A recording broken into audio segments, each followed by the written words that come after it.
বিকশিত হওয়ার ক্ষেত্রে দারুণভাবে সেখানে কিন্তু সহায়ক ভূমিকা নিয়েছে। এই কথাটা বলছি আজকে এই কারণে, এই যে বহুমুখী কর্মপ্রকল্প, ছাত্রদের মধ্যে যাওয়া নানান যে পন্থা প্রকরণ, এই জায়গাটা থেকে কিন্তু আমরা নিজেরা অনেক দূরে সরে গেছি। এটা পরিবর্তিত পরিস্থিতিতে বর্তমান যে ছাত্র নেতৃত্ব, তাদের কিন্তু নূতন করে নূতন আঙ্গিকে শুরু করতে হবে। শুধু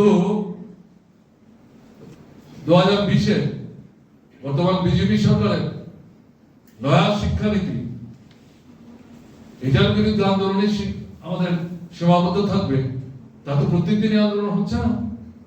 একটা মঞ্চ তৈরি হয়েছে, তাদের সর্বভারতে একটা মঞ্চ আছে, তারা মাঝে মধ্যে একটা আবেদন রেখে একটা কর্মসূচি ঘোষণা করেন, তাতে আপনারা অংশগ্রহণ করছেন, ঠিক আছে। কিন্তু এর মধ্যে যদি সীমাবদ্ধ থাকে, সাধারণ ছাত্র সমাজের মধ্যে আমরা থাকবো কি করে?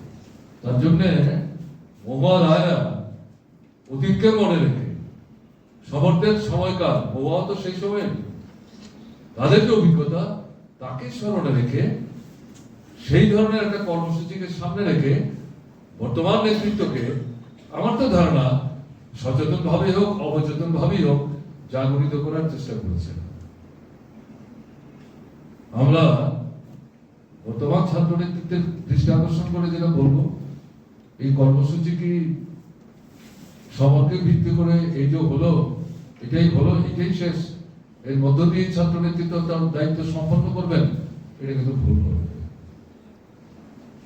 মহুয়া রায়দের কাছে বলবো, তারা যেহেতু এগিয়ে এসছেন সমরের প্রয়াণের প্রথম তার জন্মদিনকে ভিত্তি করে তার স্মৃতির প্রতি শ্রদ্ধা নিবেদনের উদ্দেশ্যে এই ধরনের একটা কর্মসূচি, তাদের কাছে আমাদের আবেদন থাকবে, প্রত্যেক বছর সমরের জন্মদিনে কেন এরকম কর্মসূচি করার জন্য ছাত্র ফেডারেশনকে সামনে রেখে সমরের পরিবার, তার আত্মীয় পরিজন, তারা কার্যকরী ভূমিকা নেবে না। তার জন্য লক্ষ টাকা খরচ করার প্রশ্ন নাই, প্রশ্নটা মানসিকতা।